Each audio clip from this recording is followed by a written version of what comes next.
So my brother was 41 years old, living in London with his wife and his 3-year-old daughter, and they were all a little bit unwell on the Monday with a stomach bug, really, I suppose.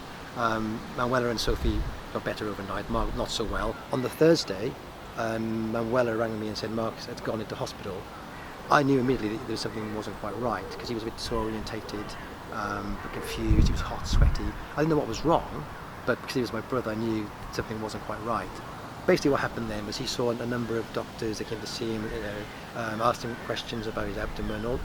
They were treating him for what they thought he had. He had a very swollen stomach, he was in some pain, and they thought he had maybe a gallstone or gallbladder problem.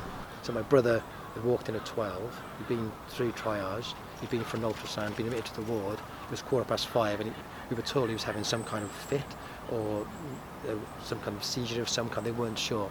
So we went into the side room and we just waited for a while. And about an hour or so later, a doctor came in from the surgical team and said, from a surgical perspective, there's nothing we can do for your brother. He has no bursts, no perforations, nothing we can do surgically. There's nothing obvious, but he's a very gravely ill man. Obviously my reaction was, well, what do you mean? Because he's come in here with a stomach problem, and you're saying he's gravely ill. I just rang my parents in Cardiff and said, there's nothing to worry about.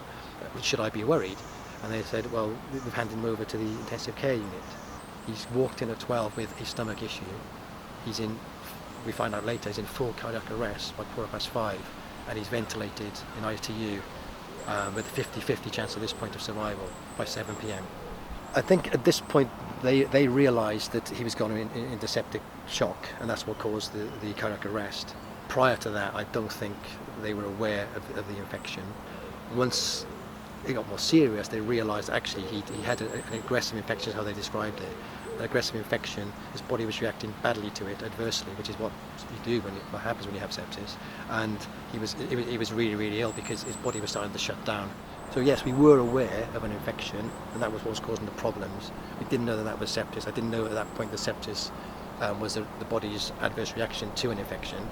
And the first time I actually saw sepsis at all was when I picked up his death certificate 2 or 3 days later, because unfortunately he died, was pronounced dead on the Saturday. So he went in on the Thursday at 12, was in full cardiac by 5:15. One of the problems here was that nobody knew that. He didn't present, he saw the doctors, he wasn't treated early enough. It's nobody's fault, this isn't a blame thing.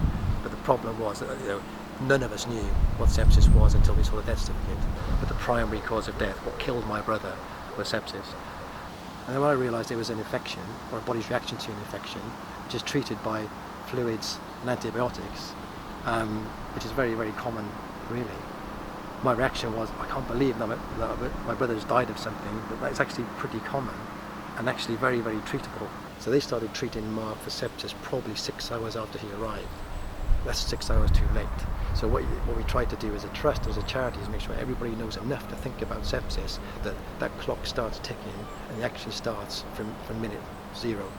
The main things, I think, when I reflect back on this, the differences that could have been made, time is critical for this.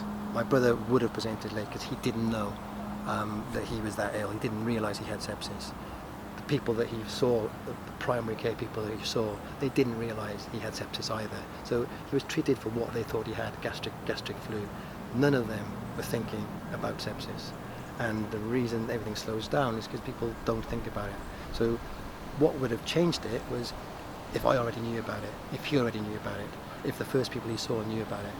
And that's the thing, it's education, it's about awareness, that the people actually turn up at their GP or turn up at A&E and think, actually, I have a really bad stomach infection, but could it be sepsis? And if they actually ask that very, very simple question, and it really is a very, very simple question, could this be sepsis? It's a question that could definitely, potentially could save my brother's life. It could definitely save lots of other people's lives. And that's what that's the aim here, is to save lives and protect the families from going through what our family went through, because it is a car crash. It's sudden, it's shocking, and the impact from it is just like a road accident. It's so quick. Think about sepsis, ask the question, could this be sepsis? Because it definitely could save your life, and that's very, very crucial.